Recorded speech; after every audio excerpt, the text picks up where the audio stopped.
So here we are now. It is January, and I know that because the gym is full. And I also know in February it'll be a completely different situation. I also know that statistics show that two things, that the most common resolutions are losing weight and stopping smoking. Jenn Hobby fought with it for years and years and years. Yes, back and forth. And I smoked kind of off and on in college and then quit for a long time and then went through a tough time in my life and started again. And I just needed to get my head around quitting because the physical part goes away pretty quickly when you quit smoking, but the habitual part and the way that your mind is so attached to it doesn't. You know, you have all those times in your life where you really want one and, you know, you attach it to different things. It's like, oh, I want it with my coffee, or, oh, it's after a meal, or, oh, it's all these things. And you set it up as part of a pattern of your life. And it's breaking those mental habits more so than it is breaking the physical habit, because the physical habit is gone fairly quickly. And even though it's tough to go through and you do have withdrawals, that's really not the reason you can't quit smoking. It's all in your mind, I think. So we brought Sean Wheeler, hypnotist, in this morning. Is it called a hypnotist, or is it hypnosis therapy? What is it that you call it? You can call it whatever you want. The point is that it works. You know, some people call me a hypnotist. My official title is clinical hypnotherapist. Sounds a little bit more fancy. It does sound pretty fancy. And the hypnotist is kind of like, it almost feels like the guy at the stand-up comedy place that is going to make you a That's why I like to throw the word therapy in there, hypnotherapist, you know. Because, Sean, you help people stop all kinds of different things, but stopping smoking is one of your specialties, right? Yeah, because that's one of the ones that it's most commonly known for. You know, people know that hypnosis, even those who've never actually experienced it, tend to know that it's something that hypnosis can be used for. Smoking and, you know, weight loss is right up there with that. But yeah, there are a million different things that I've helped people to stop doing, you know, whether it's a bad relationship they can't get out of, or, you know, whether it's drinking too much wine in the evening. It really is just a question of getting a person's head on straight.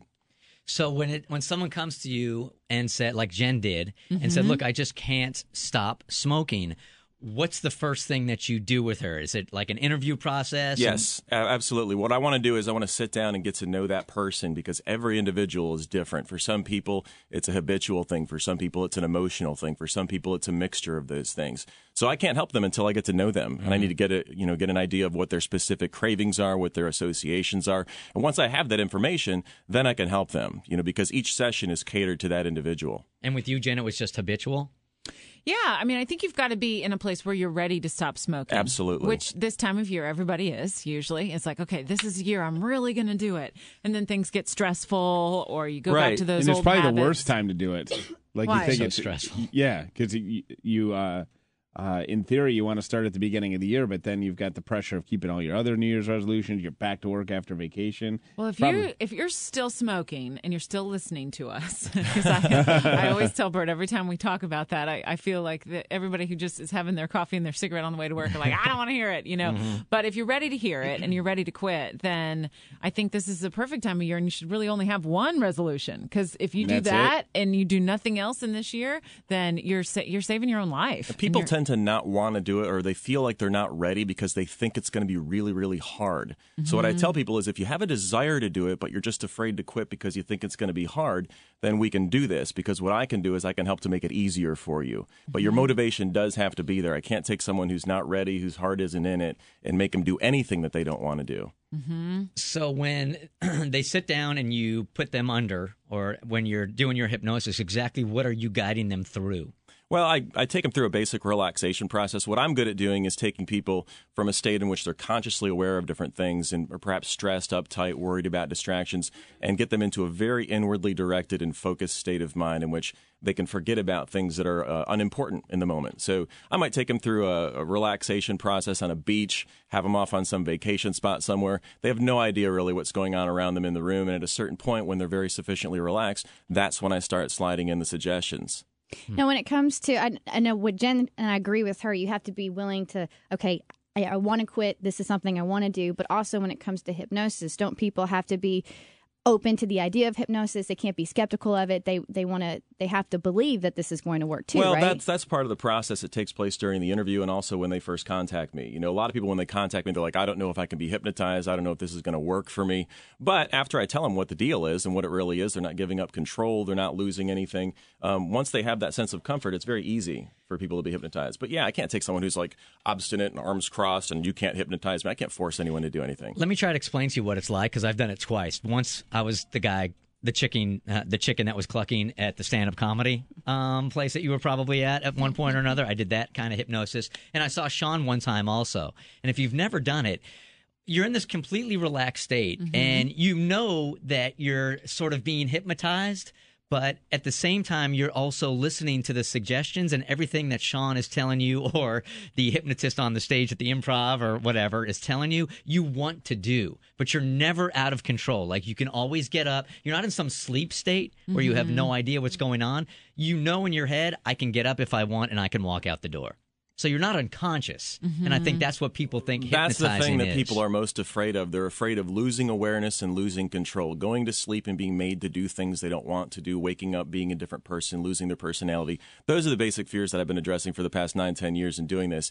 And so once people understand that you don't lose awareness and once people understand that you don't lose control, they're very open to it. What I appreciated so much about Sean's session with me and what helped me quit is the tools that you gave me to use afterwards, right? It's all fine and good to feel confident for a day and leave your office and feel great. Like, and I had my last cigarette outside of his office, like right before I walked in. I could smell it when you came in. And I gave him my pack. That thing down, I had like 4 left in it, and I gave it to him and my lighter and everything. And I was like, here, take this, throw it away for me because I don't want to have it in the car. And now the problem is Sean smokes based on the cigarette. I become a distributor. You probably have thrown away lots of last little bits of cigarette more packs. than anyone would care to see. Yeah. And so, but it was the mental tools afterwards, because obviously those cravings are going to come and those habitual moments are going to come again. But he gave me mental things to go back to and things to rely on to say, oh, I don't want to do that. So people who want to quit smoking, what happens is that they really want to quit when they're thinking about the benefits of quitting. They're sitting there on a Sunday night and they're thinking, I really want to quit because I'll be healthier, I'll feel better, I'll live longer, all this stuff. And then the stress hits and they forget about that and then they smoke. So what my job is to help those people to remember what it is about quitting that appeals to them at the moment when they need it, like when they're having the stressful moment. So I give them some tools, some triggers that they can use to chill out, to calm down, and to get through that short temptation or craving so that they can, again, get to the part where they forget about it, which is the other part that we help you to do, to forget about it more often than you would otherwise. Like when you gave me the example of thinking of a child in my life who I loved so much, and I thought about my goddaughter, and you were like, now, would you give her a cigarette? And then related that to, like, that's you. Like, you're still that little girl. You would never give... What was your answer? Her a cigarette. And that was something that I relied back on. I was like, yeah, my parents would have never given me a cigarette at 3 years old. Like, why am I doing that to myself now? What if I had parents that would have given me a cigarette? Then we can do another session healing those emotional wounds, Bert. Oh, no, but she's making a good point, though. The point is that it's how a person thinks about themselves and how they're thinking about a particular problem at that particular moment. That's what causes decisions to be made in one way or another. And so it's a very sort of complex process. It's not just a simple question of cigarettes taste bad, you don't want to do it anymore. It's really tapping into emotionally what pushes a person's buttons. And that's what separates, one hypnotherapist from another. How well can they do that? And not everyone does it the same way. Now, Jen was willing to quit, and I'm sure there's a lot of people who made this resolution. They want to stop smoking.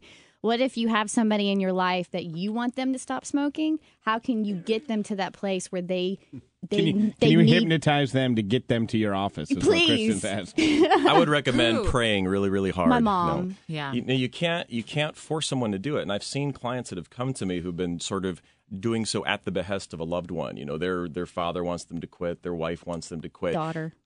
But I'm telling you, if their heart isn't in it, it's a waste. You got to be patient enough and let that person come at the time that they're ready to come. Can you hypnotize Kristen into being better with her mom smoking? Can I accept it? Well, oftentimes the people who come to see me, it's not them that has the problem. It's the person at home who's the problem. I get people that come in and they're like, my wife is driving me crazy. And after talking to them for half an hour, I'm like, I can see why. Bring her in. You go home. You're fine. Hey, Amy, good morning. You're on the Bert Show. Hi. Morning. Good morning. What's up?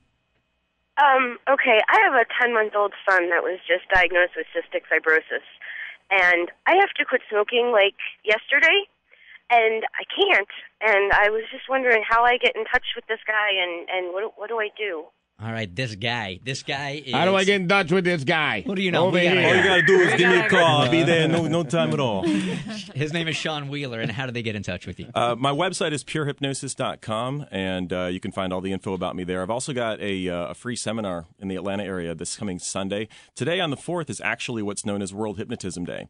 So every year I do a free seminar around this time. So if you go to my website, purehypnosis.com, you'll see a link for a meetup.com thing where you can RSVP. There's still like 50 spots left. I got 50 spots left. I got like 125, 130 people that are already reserved. But if you show up, it's a free chance to get to know me and also get some reduced rates rates on programs and stuff like that. And we'll link over to that from thebertshow.com.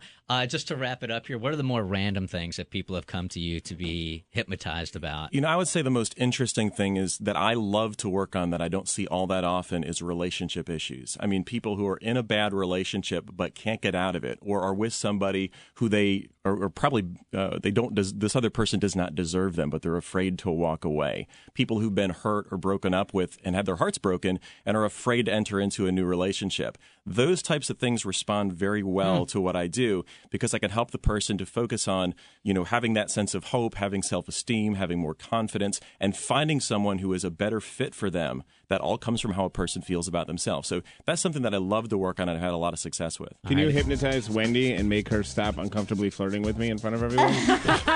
I don't think that's going to be necessary. It's pretty nonstop. That's just a waste of Wendy's money.